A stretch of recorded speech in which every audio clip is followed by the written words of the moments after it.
Je, unahitaji taarifa kamili na uchambuzi wa ndani zaidi? Jiunge sasa katika grupu letu la WhatsApp kwa malipo nafuu kabisa. Utapata uchambuzi wa kila siku, mchana na jioni, update za dunia kwa haraka zaidi, fursa ya kumuuliza maswali Rahby papo hapo na kupata majibu ya haraka zaidi kutoka kwake. Usikose nafasi hii adhimu. Jiunge sasa na uwe mbele ya taarifa kuliko wengine. Tupigie kwa simu namba 0654467177 au tuandikie ujumbe ni unge na Rahby. Tutakuunga moja kwa moja.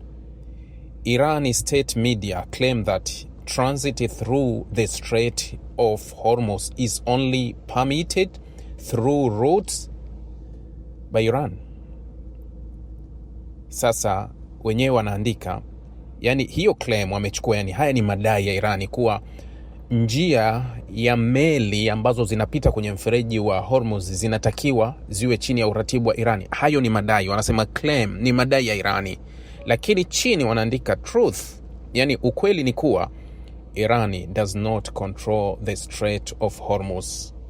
Since earlier May, US forces have helped facilitate the successful transit of more than 800 commercial vessels and 380 million barrels of crude oil through the Vato International Trade Corridor. Yani taarifa hii imedai, halafu chini wanakanusha, wanasema ukweli ni kuwa Irani hakontrol mfereji wa Hormuz kwa sababu kuanzia mwezi wa 5 Marekani imesaidia kupitishwa kwa takriban meli 800. Wanasema takriban meli 800 wamesababisha zipite, ambazo ni sawa na mapipa takriban milioni 380 ya mafuta yalipita katika mpango huo ambao Marekani anasema yeye ndio amesababisha. Kwa hiyo yeye anakataa kuwa Irani ndio wanao control corridor. Sasa hili wala huna sababu ya kwenda kulijibu, sio uhangaike unajibu nini, yani unaenda kujibu nini. Ni swali tu unamrudishia rais wako. Twende kwenye MOU yenu, inasemaje? Ni kweli kuwa Irani haya na haya? Kama Marekani ilikuwa ina control mfereji huu tangu mwezi Mei, kwa nini iliingia makubaliano mwezi wa 6? Yani tarehe 27 ya mwezi wa 6 ndio iliingia makubaliano ambayo ndio yalisababisha kufuatwa kwa ile MOU. Tarehe 27 ndio waliingia makubaliano, lakini yenyewe inadai kuwa hapa Mei ilijaribu yenyewe imesababisha, yani iliwapitishia njia na mafuta yalikuwa yakipita kwenye ule mpango. Nakumbuka ule ambao Israeli aliutolea siri, ule wa kulipa mapesa alafu unapitisha. Sasa wao wanadai kuwa ndio walikuwa wao wana control. Kwa hiyo Irani hana hiyo. Sasa ukichukua hilo unarudi sasa kwenye MOU kifungu cha 5 kwenye mkataba huo wa vifungu 14, kifungu cha 5 kinasema kuwa ikiwa itasainiwa hii MOU, yani Memorandum of Understanding, hii ikisainiwa, basi Jamhuri ya Kiislamu ya Iran utaratibu nzima ya upitishaji wa meli kuanzia pwani tu pwani, yani kutoka pwani ya Irani mpaka pwani ya Omani, itaratibu upitishaji wa hizo meli. Jamhuri ya Kiislamu ya Irani itaratibu upitishaji wa hizo meli katika siku 60 za mazungumzo yanayoendelea. Kwa hiyo CENTCOM wanapaswa wajibiwe na MOU ambayo wao wenyewe wameisaini, wala huna sababu ya kuitolea maelezo mengi, ila wao wenyewe wanapaswa wajibu hilo. Kuna taarifa ambayo imeandikwa leo, nimeiona na vyombo vya habari kadhaa, halafu nilivyoiona mfano kwenye mtandao kule, mfano Al Jazeera waliposti, halafu ukitaka kuenjoy kwenye hiyo nenda kasome comment. Inasema hivi: Israeli told Trump Iran was planning to kill him, US media. Yani Israeli wamemwambia Marekani kuwa Irani wana mpango wa kukuua. Kwa nini astuke kuambiwa kuwa atauliwa? Mbona wao wakitangaza kwa wenzao kwa tutawaua, na wenyewe wanasema it's okay, mnaweza kutuua? Yani wao kuuawa inakuwa tofauti, alafu wao wanastuka. Lakini kilichonivutia zaidi, kuna comment moja ilishuka chini, mtu mmoja akasema kama Israeli ndio wamemwambia hivyo Marekani, basi itakuwa kweli. Lakini yeye akacheka, yani kukusudia kuwa itakuwa kweli katika nadharia gani? Yeye hakusema kuwa Irani ndio wataua kweli. No, yeye alikusudia kuwa kama Israeli wameweza kumwambia hivi Marekani, basi itakuwa kweli kwa sababu Israeli watalitimiza wao. Mwingine aliweka comment akasema kuwa huu ni mpango wa Israeli kulitimiza hili kwa kulisukuma kuwa Irani wanahusika. Kwa hiyo ina maana Donald Trump hivi sasa anatakiwa awahofie Irani au awahofie Israeli. Nilishawahi kulieleza kipindi cha nyuma kidogo, nikawaambia kuwa unaiona hii project ambayo imefanyika hapa, yani huu mpango mzima wa hii vita ambayo iliandaliwa, ukiangalia maseneta wanakuambia zaidi ya miaka 40 Israel imekuwa ikitafuta mshirika wa namna hii ambayo wanaweza kumvuta kwenye vita. Sasa unafikiri kuwa kazi nyepesi kuwavuta hawa mpaka kuja kukubali kwenda hapa kwenye vita? Halafu vipi wanaondoka hatujatimiza? Wanaweza kuondoka vipi hatujatimiza? Kwa hiyo kuna kile ambacho niliwahi kuambia kuwa huenda ikamletea madhara Donald Trump mbele, si tu kutoka kwa Irani lakini kwa washirika wake hawa. Niliwahi kuzungumza katika nadharia, nikawaambia tunaweza tukashuhudia habari za kina Kennedy mpya zikazaliwa hapa. Kwa sababu unawezaje kutoa hawa askari na kuwarudisha katika mpango? Tutapata wapi? Wakati gani tutapata mwingine afanye hivyo? Wakati gani tutapata mwingine atufanyie kazi kama hii? Sasa hili andiko lilivyotoka, limetoka kwenye Israeli, anamwambia Marekani. Unajua hapa ni kichekesho. Wiki jana kulikuwa kuna taarifa moja inasema hivi, Marekani aligundua kuwa Israeli wana mpango wa kuwaua wapatanishi wa Irani. Halafu Marekani akawapasha Irani kuwa waficheni, kweni na tahadhari, watakuja kuwaua. Nikasema hiki ni kituko kingine kipya kabisa. Leo hii Israeli anagundua kuwa Irani na wao wanataka kumuua Trump, kwa hiyo anaimpelekea taarifa Trump. Hivi hii drama ukichukua unaichukulia kwenye engo gani? Yani hebu ichukue huku ipeleke huku, ichukue huku ipeleke huku, kwa sababu ni kichekesho ambacho kinatokea kuwa nani hajui kuwa Irani wakipata fursa watamuua kweli Trump. Ni kweli watamuua. Ni kweli watamuua. Wakipata fursa wanamuua. Kwa sababu Trump amewaumiza sana, aliwaumiza sana na amewaumiza sana.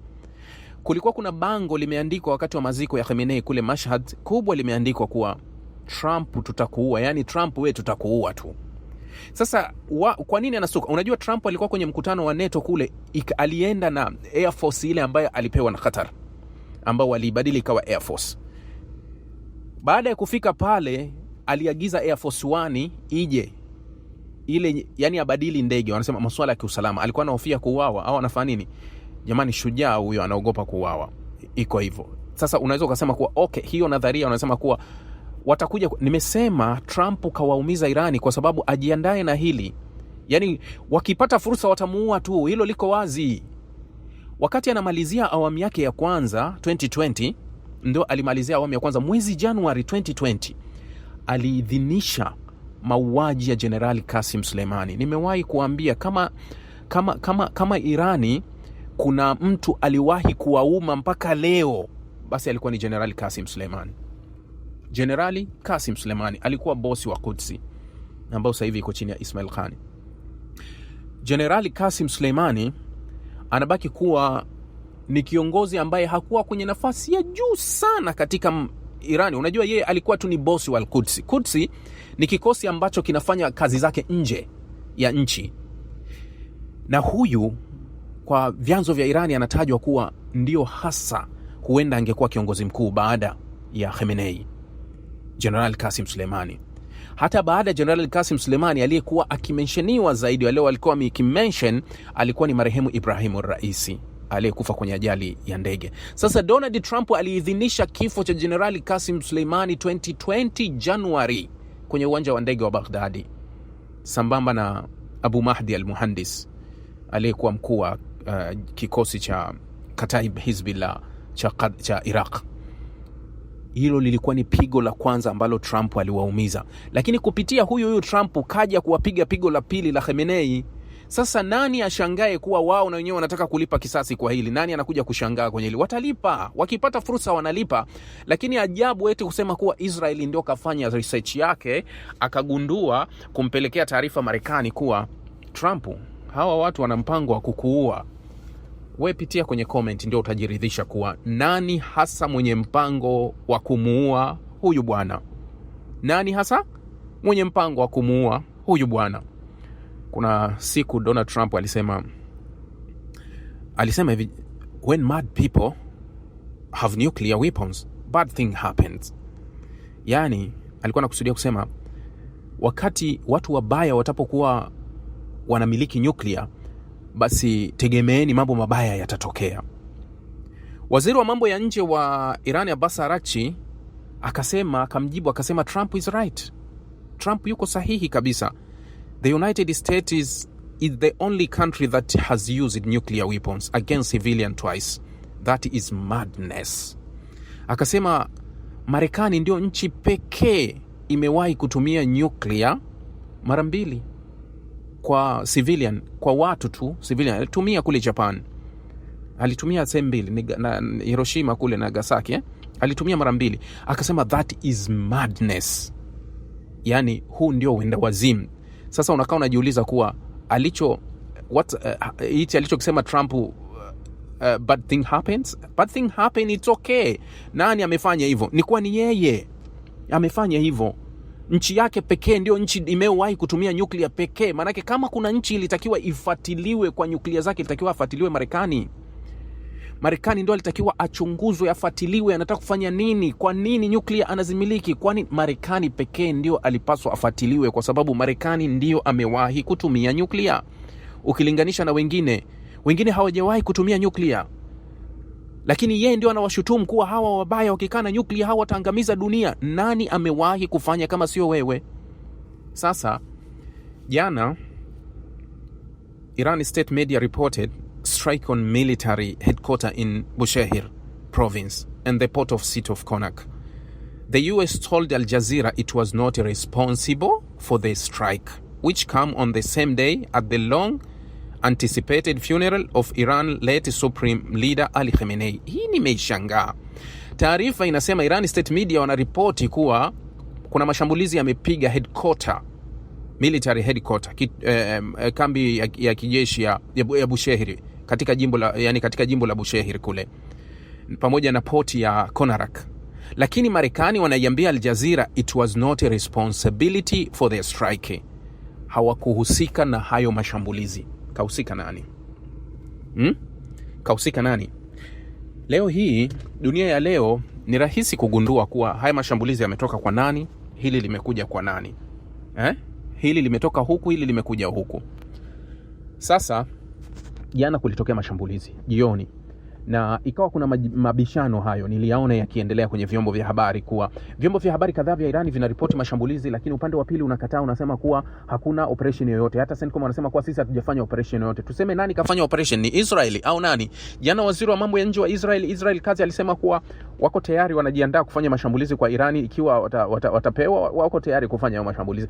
Lakini wakati huo Marekani anasema mimi sijahusika kwenye mashambulizi. Wakati huo Irani wanasema kuwa Marekani amehusika na mashambulizi, na milio na milio imesikika.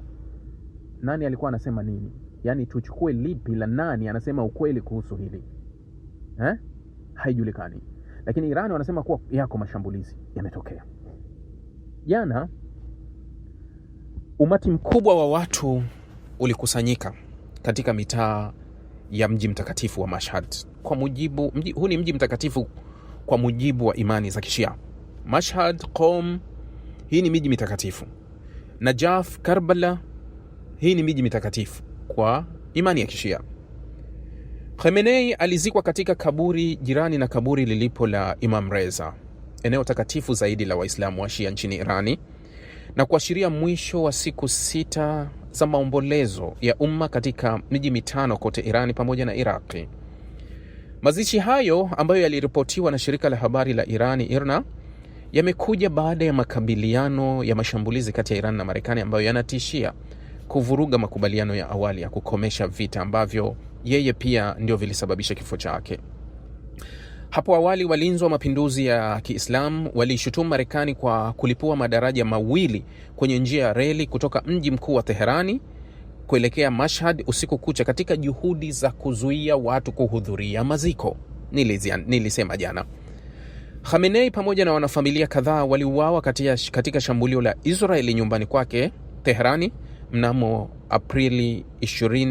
Februari 28, siku ya kwanza ya vita vya Iran na Marekani. Hata hivyo alirithiwa na kiongozi mkuu mwanae Mojtaba ambaye hajaonekana hadharani tangu aliporipotiwa kujeruhiwa vibaya katika shambulio hilo. Mwanaume huyo mwenye umri wa miaka 56 hakushiriki pia katika maziko huko Teheran pamoja na Qom, na hapakuwa na dalili yoyote kwamba alihudhuria mazishi hayo. Kulikuwa kuna video kadhaa zinazunguka, nimeletewa video kadhaa, angalia kumbe alikuwepo, angalia kwen. Hakuwa na sababu ya kujificha akiwepo. Hakuwa na sababu ya kuja kimya, yani kusema kuwa ashiriki kwa kubadilisha sura, ashiriki sijui kwa kufanya nini. No, hakuwa na hiyo sababu. Angetaka angeshiriki tu moja kwa moja. Sikuona kama kulikuwa kuna sababu. Kwa hiyo zile video zilikuwa zinazunguka kuonekana kama alikuwepo kwenye maziko, hazikuwa na uhalisia, hazikuwa kabisa ni za ukweli wala uhalisia. Alhamisi, ndege iliyokuwa imebeba majeneza ya Ali Khamenei pamoja na mjukuu wake na mkwewe, binti wa mke wa Mujtaba, ilitua Mashhad baada ya kuruka kutoka Iraq, ambako umati mkubwa ulishiriki katika maandamano kwenda kwenye maeneo mawili ya Shia katika mji wa Najaf na Karbala. Mchana, picha za televisheni za Irani zilionyesha maelfu ya waombolezaji wakiwa wamevaa nguo nyeusi wakitembea kando na barabara kuu katikati mwa Mashhad. Wengi walikuwa wakipeperusha bendera za Irani wakiwa na mabango mekundu yanayoashiria kulipiza kisasi. Baadhi ya watu waliokuwa pia wameshikilia picha za kiongozi mkuu marehemu na mabango yakisema kifo kwa Marekani na Israeli, pamoja na Trump ambaye pamoja na waziri mkuu wa Israel Netanyahu ndio walioamuru mashambulizi ya pamoja dhidi ya Irani miezi 4 iliyopita, ambao ilisababisha kuzuka kwa vita kubwa. Juu ya barabara nyingi kulikuwa na mabango yenye kauli mbiu rasmi ikisema lazima tuinuke. Kifo cha kiongozi huyo mzito kuliko kuwapoteza wazazi wetu. Hoda, mama wa nyumbani mwenye umri wa miaka 35, alikuwa analiambia shirika la habari la AFP akikusudia kifo kwa Trump na kifo kwa Netanyahu pekee ndio kitachotuliza kiu yetu. Baadaye lori ambalo lilikuwa limesafirisha jeneza la Khamenei polepole lilipitia umati wa watu na kuelekea kwenye kaburi la Imam Reza. Hatimaye likafika kwenye jengo hilo usiku ulipoingia. Imam Reza alikuwa ni imamu wa 8 wa Shia na ndiye pekee kati ya 12 wanaoaminikwa kuzikwa nchini Irani. Kaburi lake ambalo linaanzia karne ya 9 lina kuba ndefu la dhahabu pamoja na minara na hutembelewa na mamilioni ya mahujaji kila mwaka. Khamenei yeye alizaliwa Mashhad, jiji la pili kwa ukubwa nchini Irani lililoko kaskazini mashariki mwa nchi, na alisoma katika seminari jijini humo kabla ya kuhamia Qom, kitovu cha taasisi ya makasisi wa Kishia nchini Irani. Aliteuliwa kuwa kiongozi mkuu mnamo mwaka 1989 baada ya kifo cha baba mwanzilishi wa Jamhuri ya Kiislamu ya Irani, Ayatollah Ruhollah Khomeini. Katika kipindi cha miaka takriban 37 madarakani, alishikilia siasa za Irani na vikosi vyake vya kijeshi na kuzuia na wakati mwingine alilaumiwa kwa matumizi makubwa ya nguvu, wakati mwingine alitumia ukali zaidi. Pia alichukua misimamo mikali mara kwa mara kuhusu masuala ya nje, ikiwa pamoja na mzozo wa Iran na Marekani pamoja na Israeli. Uongozi wa Irani ulitaka sherehe za mazishi ya Khamenei zilizopangwa kwa mpangilio maalum zionyeshe umoja na nguvu baada ya vita, ambapo maelfu ya watu wameuawa. Na maandamano makubwa mwezi Januari yalitokea wakati vikosi vya Irani vilipowazuia maelfu ya waandamanaji kuingia barabarani, huku vifo maelfu vikiripotiwa. Hata hivyo, maombolezo ya umma yameharibiwa na kile kilichopangwa na Marekani kama hila za mashambulizi. Trump yeye alionya kwamba mashambulizi ya Marekani yanaweza kuwa mabaya zaidi baada ya usiku wa pili wa mashambulizi Alhamis, ambao jeshi la Marekani lilisema yalikusudiwa kupunguza uwezo wa Irani kulenga meli za kibiashara katika mlango wa Hormuz. Hata hivyo, walinzi wa mapinduzi walisema vikosi vya Irani vilishambulia vifaa na miundombinu ya kijeshi ya Marekani huko Kuwait, Bahrain pamoja na Qatar kwa kujibu hayo.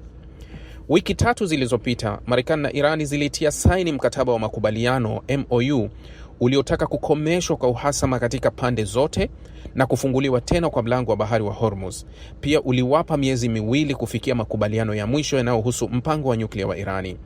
Vikwazo vya Marekani na makubaliano ya kudumu ya kusitisha mapigano, vyote vilitajwa. Wiki iliyopita, mpatanishi wa Qatar alisema wapatanishi wa Iran na Marekani walikuwa wamepata maendeleo katika mazungumzo yasiyo ya moja kwa moja huko Doha kufuatia makabiliano ya mashambulizi ya siku 4, na kwamba mkutano wao ujao utafanyika baada ya kumalizika kwa maziko ya Khamenei. Lakini Jumatano, Trump aliwaambia waandishi wa habari kwamba anaamini kwamba MOU imekwisha. Tumeelewana? MOU imekwisha. Nilikuwa nikikupitisha kwenye haya maziko sasa yalivyokuwa, manake kuna watu hawajasikia. Rahby Digital, haki na ukweli.